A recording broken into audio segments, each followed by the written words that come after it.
बोले श्री रामचंद्र की जय। मंगल भवन या मंगल हारी द्रवहूँ दशरथ अजिर बिहारी। सदा सुमन फल सहित शब ध्रुव नव नाना जाति।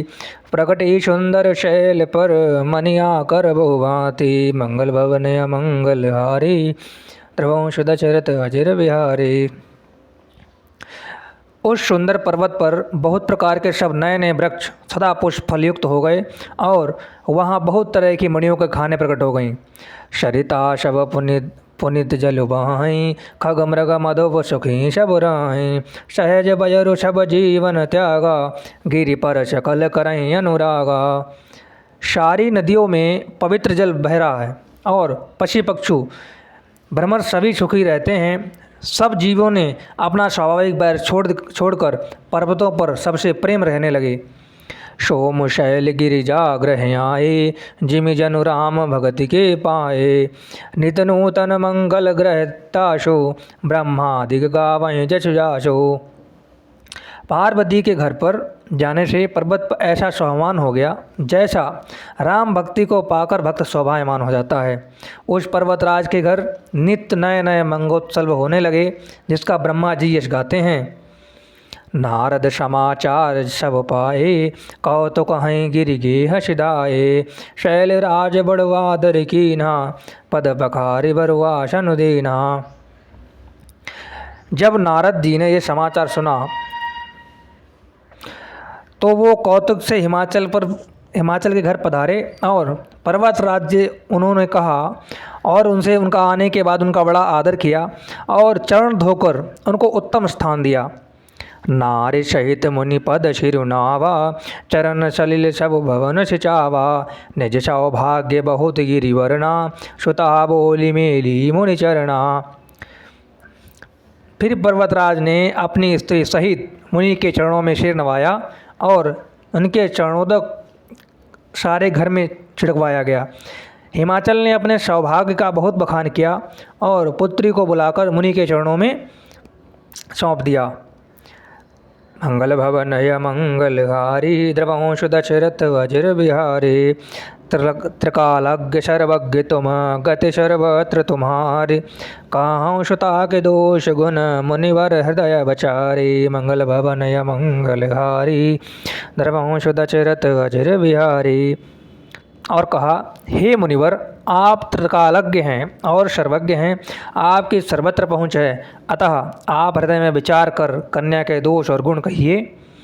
कहे मुनि बहस गूढ़ मृदुवानी। श्रुता तुम्हारी सकल गुण खाने। सुंदर सहज सुलील शयानी। नाम उमा अंबिका भवानी। फिर नारद जी ने हंसकर रहस्ययुक्त कोमल वाणी से कहा, तुम्हारी कन्या का सब गुणों की खान है। वह स्वभाव से ही सुंदर सुशील और समझदार हैं। ये उमा अंबिका और भवानी इनके नाम हैं। सवलक्षण संपन्न कुमारी। होय हैं संतत पियहि प्यारी। सदा अचल एहि कर अभिगाता। एहि तेज सुपय हैं पितु माता। नारद जी ने कहा, कन्या सब सुलक्षणों से संपन्न है। यह अपने पति को सदा प्यारी होंगी। इसका सुहाग सदा अचल रहेगा और इससे इसके माता पिता यश पावेंगे।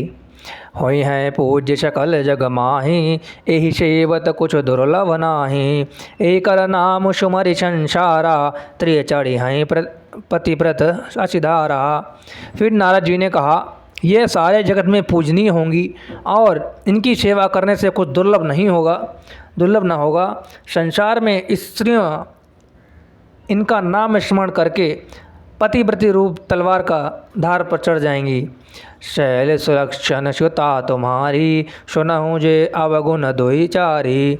अवगुण अमान मातु पितुहीना। उदासीन सब संशय छीना। नारद जी बोले, हे पर्वतराज, तुम्हारी कन्या सुलक्षणी है। अब इसमें दो चार अवगुण हैं, उन्हें भी सुन लो। गुणहीन, मानहीन, माता पिता विहीन, उदासीन, संशय, लापरवाह। मंगल भवन या मंगल हारी द्रवहूँ दशरथ अजिर बिहारी। जोगी जटिल अकाम मन नगन अमंगल विष। अश स्वामी यही कहें मिलहीं बरिहस्त अशि रेख। जोगी जटाधारी निष्काम हृदय नंगा और अमंगल वेश वाला इसका पति मिलेगा, इससे हाथ में ऐसी रेखा पड़ी है। सुनि मुनि गिरा सत्य जिया जानी दुख दंपति उमा हर्षानी। नारद हूँ यह वेद न जाना दशा एक समुझय बिलगाना। नारद मुनि की वाणी सुनकर और उनके हृदय को सत्य जानकर पति पत्नी हिमवान और मैना को दुख हुआ और पार्वती जी प्रसन्न हुई। नारद जी ने भी इस रहस्य को नहीं जाना, क्योंकि सबकी बाह्य दशा एक सी होने पर भीतर समझ भिन्न भिन्न थी। शकल शकी गिरिजा गिरि मैना पुलक शरीर भरे जल नयना। होई नम्रसा देव ऋषि भाषा उमा शो बचन हृदय धरी राखा। सारी सखियाँ पार्वती पर्वतराज हिमवान और मैना के सभी के शरीर पुलकित थे और सभी की नेत्रों में जल भर गया था।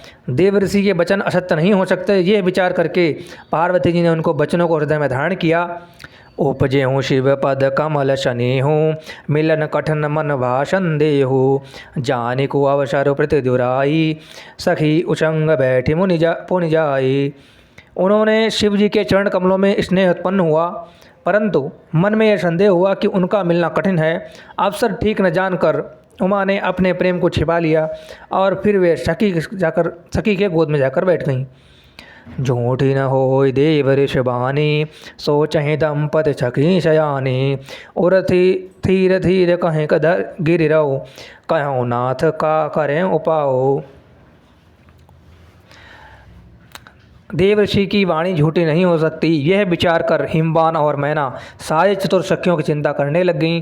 फिर हृदय में धीरे धरकर पर्वतराज जी ने कहा, हे नाथ, कहिए अब क्या उपाय किया जाए। मंगल भवनय मंगलहारी द्रवहु श्रुत चरत अजर बिहारी। कहे मुनीच हिम्बत सुन सो विधि लिखा लीलार। देव धनुज नर नाग मुनि को न मेट निहार। हे मुनीश्वर, हे हिमवान, सुनो, विधाता ने ललाट पर जो लिख दिया है उसको देवता दानव मनुष्य नाग मुनि कोई भी नहीं मिटा सकते।